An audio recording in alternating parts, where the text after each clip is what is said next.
ሰላም ጤና ይስጥልኝ የዞላ ቲዩብ ተከታታዮች። የዘቢባ ግርማ ትዳር አደጋ ላይ እየወደቀ ነው።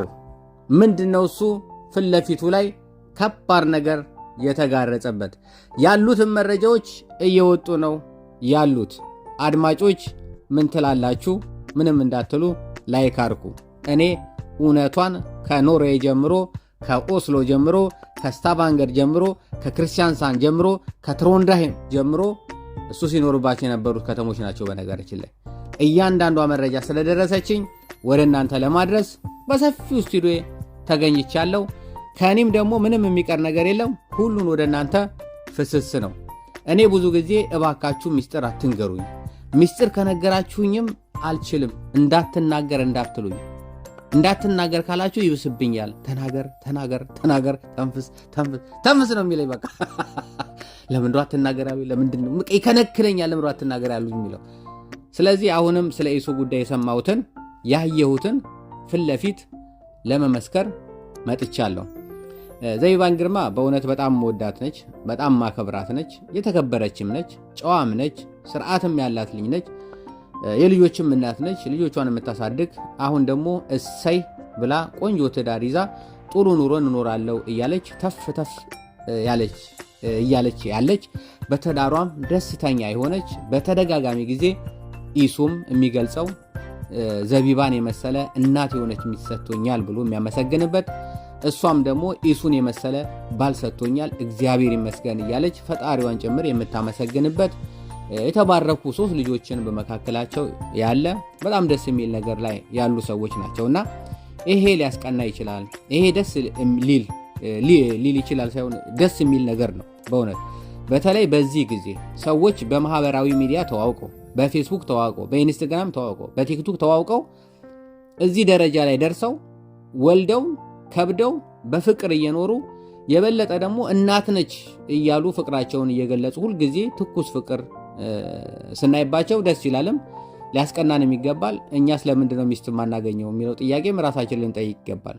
ምክንያቱም ላገኝ አልቻልኩም። ስንት ዓመት ነው? ፌስቡኩም ሰለቸው፣ ቲክቶኩም ሰለቸው፣ ዩቲዩብም ሰለቸው፣ እኔም ሰለቸኝ። አሁንስ ወደ እነሱ ጉዳይ ልግባ።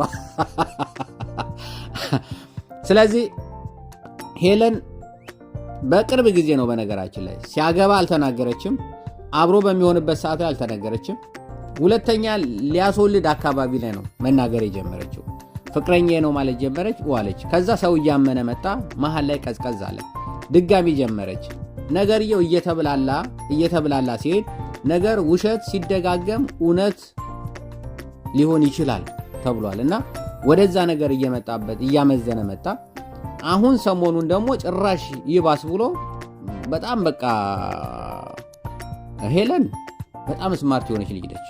በነገራችን ላይ እኔ ስማርቶች ታውቃላችሁና በጎች ስሙ። በጎች እኔን ምን ነው ዝም አልክ የምትሉ በጎች፣ እውነቷን እኮ ነው በፍቅር ተጎዳች የምትሉ በጎች፣ ወይኔ እያለቀሰች ነው ፍቅር እኮ አይድረስ፣ ወይኔ ስታሳዝን ጎዳት ብላችሁ እንትን የምትሉ ሰዎች፣ በጎች ማለት ሰዎች አሉ፣ ይቅርታ ሰዎች በማለት እናንተ በጎቹ አይዞሽ እያላችሁ በየቦታው የምታጽናኑ እሷን አይዞሽ የምትሏት በጎቹ ምን ልላችሁ ነበር? ምንም አልላችሁ።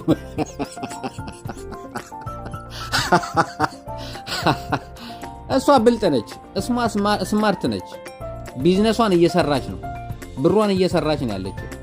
ይሄንን ሲስተም ሰጠቻቸው። ሰዎች ሁሉ ሄልዬ አሉ። ሄለን የኛ እህታችን ምናምን አሉ። እሷን በዛው ቀጠለች። አሁን ህዝቡ እስከሚበርድለት፣ ህዝቡ መጨረሻውን እስከሚያውቅ፣ ህዝቡ እስከሚረጋጋ ይሄንን ርዕስ መቼም ሄለን ምናልባት 2 ዓመትም ራሱ ልቀጥልበት ትችላለች። አተወውም። ግን ህዝቡ ግን የሚተው ከሆነ አበዛሽው አይደል ምናምን ብሎ ግን የሚተው ከሆነ ሌላ እንደገና ወደ ሌሎች ርዕስ ትሄዳለች እና እሷ ቢዝነሷን እየሰራች ነው። ተጎዳች ምናምን የምትሉ ሰዎች እሷ ፍቅርም የለባትም፣ ከልጁ ጋር ማይተዋወቁም። ሁለቱም ነገር እኔ ቲክቶክ ለቢዝነስ ብዬ ይተዋወቃሉ። ይሄውና ፎቶ ብዬ ኤአይ ፎቶ ምናምን አድርጌያለሁ። ያ የሰራው ጸባይ ነው። በነገራችን በቪዲዮ መጨረሻ ላይ ያው በሀገራችን ቋንቋ ተናግሬያለሁ። ኢሱ አጣቃትም እናቃለን በሚል ማለት ነውና ዘቢባ ግርማም ትዳርሽን ጠበቅ አድርጊ። ንፋስ በተለያዩ ነገሮች ይነፍሳሉ። በተለይ በትዳር በኩል ላይ ብዙ ጊዜ ያው ሴጣን የሚጥረው ትዳሮችን ለማፍረስ ነውና ሰይጣን ደግሞ በምን አይነት መንገድ እንደሚመጣ አይታወቅም። በሰውም ሊሆን ይችላል፣ በእንቅፋትም ሊሆን ይችላል፣ በበርም ሊሆን ይችላል፣ በመዝጊያም ሊሆን ይችላል፣ በመስኮትም ሊሆን ይችላል። በሆነ መንገድ ብቻ ይመጣልና በሚመጣው ነገር ላይ ግን ተጠንቅቆ መጠበቅ ያንቺ ፋንታ ነው።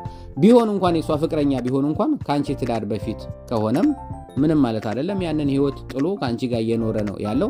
በሰዓቱም ማሳወቅ ነበረባት። ምክንያቱም ገና ወደ ኢትዮጵያ ከመምጣቱ በፊት ካንቺ ጋር ከመገናኙ በፊት ቲክቶክ ላይ ህዝቡ በሙሉ ያውቃል ያንቺ ፍቅረኛ እንደሆነ፣ ካንቺ ጋር እያወራችሁ ሌላ ነገር ውስጥ እንዳላችሁ፣ ሲመጣም ካንቺ ጋር የፍቅር ህይወት እንደምትቀጥሉ ተናግራችኋልም ይታወቃልም። አይናችሁንም አይቶ ማወቅ ይቻል ነበር። በሰዓቱ እሱ ላይቭ ላይ ሲገባ የሆነ ሴት ልጅ መታ እሱ ጋር ላይቭ ላይ ከገባች እንዴት አድርጎ ነብር እንደሚያደርግሽ እናይ ነበር፣ እናውቃለን። እንዴት ከፍ ዝርቅ አድርገሻቸው ምን ልታረጉ መጣችሁ፣ ምን ለማለት ነው እንደዚህ ያላችሁት እያሉች ሴቶችን ስታስወርጂ ከሱ ቤት ኖሬ እያለሱ እናውቃለንና ቢያንስ የሱ ፍቅረኛ ከሆነች የሱ ከሆነች በሰዓቱ በዛ ሰዓት ላይ ወጣ ትናገር ነበር። ግን አሁን ወልዶ ከብዶ አሁን ሶስተኛ ለመውለድ ካራቴ እየሰሩ ነው አሁን ያሉት። ካራቴ ላይ በሆኑበት ሰዓት ላይ መጥቶ ሶስተኛ እንዳይወልዱ ለማቋረጥ የሚደረገው ጥረት አይሳካም። ካራቴያቸውንም አያቆሙም፣ ልጅም ይወልዳሉ። ካራቴ ማለት ማታ መብራት ጠፍቶ የሚያደርጉት ማለት ነው። ስለዚህ ባካችሁ ሄለን ድራማዋን እየሰራች ነው። ሄለን ብሯን እያመረተች ነው። ሄለን አበባ እየለቀመች ነው፣ አንበሳ እየለቀመች ነው፣ ነብር እየለቀመች ነው ያለችው። እውነት ነው ተጎዳች ብላችሁ በየቦታው አታለቃቅሱብን። በቃ ልጁንም አታስጨንቁት። ይሄንን ለማለት ነው። በእውነት በጣም ሳይው በጣም ገረመኝ። እያለቀሰች ነው። በቃ ተመቻት። ከዛ በኋላ ተመቻት። አንድ ቀን እኮ ነው የጀመረችው፣ እንደ ቀልድ ጀመረች። አበባ ይዛ ምናምን ስታሳይ በቃ ይሱ አሉ። ከዛ ቀሚስ አምጥተው ለሱ የገዛሁት ቀሚስ ነው ይሄ ምናምን ብላ አውታ ስታሳይ በቃ እውነት ነው ብለው ሰው በዛው እንትን አለ። እሷም ተመቻት። ከዛው ቀጠለች። ማለያዛን ጀመረች። በቃ ዘፈን ከፍቶ ምናምን መብሰልሰል ምናምን የሆነ መመሰጥ ምናምን ጀመረች። ሰውም ከንፈሩን እየመጠጠ ወይኔ ሄታችን ተጎድታለች እንደው በረዶ ሀገር ላይ ምናምን እያሉ ሰውም ማዘን ጀመረና ስለዚህ ኢሱ እዚህ ውስጥ ምንም የለም። በዛ ላይ በልጆቹ ሙሉ ነው የተናገረው። አላቃትም አላቃቸውም እርሶን ሴትዮ አላቃቱም ከነመፈጠሩት ነው ያለው እንደውምና እባክሽ በእውነት አንዳንድ ጊዜ ሄለን በጣም ለረጅም ጊዜ ስትሰራ የነበረው ከድሮም ማቃት ነች። በነ ጂጂኪያ ነበር፣ በነ ጂጂኪያ ልጆች በነ ሳምሪ በነ ፋኒ ምናምን በጂጂኪያ በወንዱ ልጇ በጂጂኪያ ምናምን እንደዚህ ነበር በጣም ስትሰራ የነበረውና አንድ ርዕስ ከያዘች አትለቅም። ስቲል እስከዛሬ ድረስ በነ ጂጂኪያ ነበር። አሁን ቀጥታ ወደ እነሱ ዞራለች።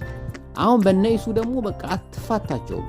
በቃ ይሄ ነገር በትንሹ 3 ዓመት 4 ዓመት እንደው በትንሹ ነው 4 ዓመት ያልኳቸው እንጂ እስከ 10 ዓመት እድሜ ከሰጣት እስከ 10 ዓመት አትፋታቸውም። እና እንደዚህ አይነት ነገር ስለሆነ እባካችሁ የምታዩ ሰዎች ተጠንቀቁ። እንደዚህ ያለ ነገር የለም። እውነቱን ለመናገር እንደዚህ አይነት ነገር የለም። የተወራ ነገር በሙሉ በተለይ ቲክቶክ ላይ የተወራ ነገር እንኳን እነሱ አይደሉም እኔ ያወራው ቲክቶክ ላይ እንኳን በስሬስም ስለማወራ ችግር የለው።